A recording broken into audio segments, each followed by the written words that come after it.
Kamal Ashkar, vous avez suivi le couple israélien formé par la chanteuse Netta El-Kayam et le pianiste Amit Haï Cohen qui vivent à Jérusalem. Alors pourquoi retournent-ils au Maroc, pays de leurs aïeux? Tout d'abord, le père de Netta est né à Tinrir, donc comme moi, là où je vous parle actuellement.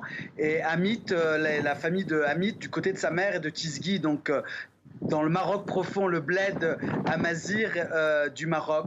Il retourne, je crois qu'on le comprend dans le film, c'est cette histoire de cette réappropriation de leur identité marocaine par la musique, mais aussi par la langue. C'est aussi une manière de réparer les blessures de l'Église. Moi, j'ai eu la chance de voir le très beau film dont vous venez de parler actuellement, puisque nous partageons avec Sharon le même talentueux directeur de la photographie, Philippe Belaïch.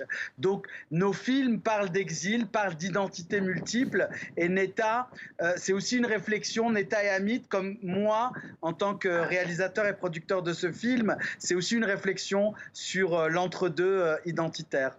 Et on regarde la bande-annonce sans plus attendre. أنا نص شلحة أمازيغية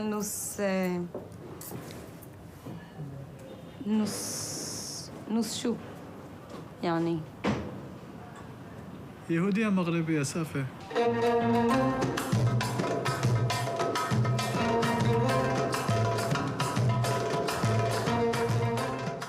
وشباب زي أنا بغاو يعرفوا منين نحنا جينا لهنا.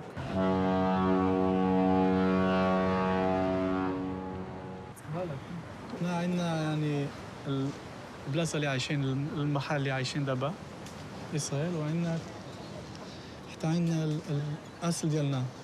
واش كتحس بالغربة تما؟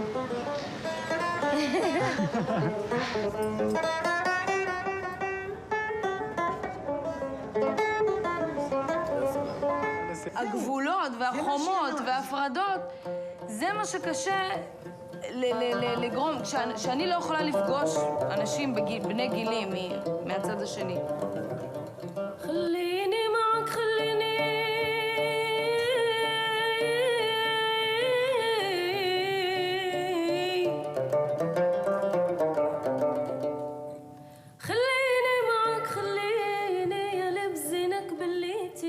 Dans tes yeux, je vois mon pays, Kamal Ashkar, Netta El-Kayam veut obtenir un passeport marocain. On la voit dans votre documentaire faire ses démarches en ce sens. Alors, il y a la question de l'identité qui surgit, de la nationalité, de la langue aussi. Que dit ce jeune couple de cette double appartenance? Comment la vit-il?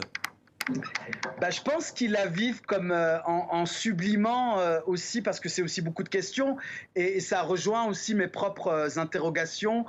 C'est toujours nos films, en tant qu'artistes et réalisateurs, c'est un prolongement aussi de nos questionnements existentiels et métaphysiques. Avec Netta et Amit, c'était comme un miroir aussi de ce que je pouvais ressentir de cette double appartenance, et parfois c'est difficile de parvenir à gérer et de concilier tout ça à l'intérieur de nous, donc il le sublime par l'art, par la musique, par cette réappropriation de quelque chose comme d'une espèce aussi d'étrangeté aussi pour eux. Et moi aussi, de la même manière, je sublime par mon art, par les films, par le cinéma aussi, toutes ces questions qui peuvent nous tarauder dans un contexte politique aujourd'hui où les gens veulent vous mettre dans des cases. Et Netta et Amit, comme moi, nous sommes des corps politiques qui défient justement toutes les appartenances identitaires, où nous ne sommes pas qu'un, nous pouvons être multiples et que ça peut cohabiter ensemble. Alors justement, Kamal Ashkar, vous continuez d'explorer cette part juive de l'identité marocaine à travers les figures de cette troisième génération.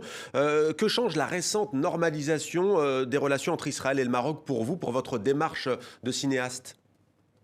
Comme vous le savez, j'étais venu vous le dire sur votre plateau. J'avais été beaucoup attaqué à l'époque par les islamistes et les panarabistes qui m'accusaient de normaliser avec Israël.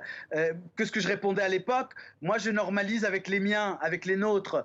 Moi, je ne suis pas un homme politique, je ne suis pas un diplomate. Ce qui m'intéresse, c'est de reconnecter les gens, quelle que soit leur confession, quelle que soit leur couleur de peau, quelle que soit leur appartenance identitaire. Et je crois que cette moi, je ne parlerai pas de normalisation, je parlerai peut-être de réparation parce que ces départs aussi de ces Marocains juifs ont été vraiment une blessure pour le Maroc, mais pas seulement pour nous, Marocains de confession musulmane, mais aussi pour les Juifs marocains. Et peut-être que là, nous sommes en train de faire ce que les Juifs appellent un tikkun, une espèce de réparation où il y a un déclic psychologique. J'ai reçu beaucoup de messages de jeunes Israéliens ou de jeunes Marocains juifs qui vivent à New York, qui vivent à Montréal et qui se disent maintenant peut-être que j'ai peut-être envie d'essayer une expérience de vie sur la terre du Maroc.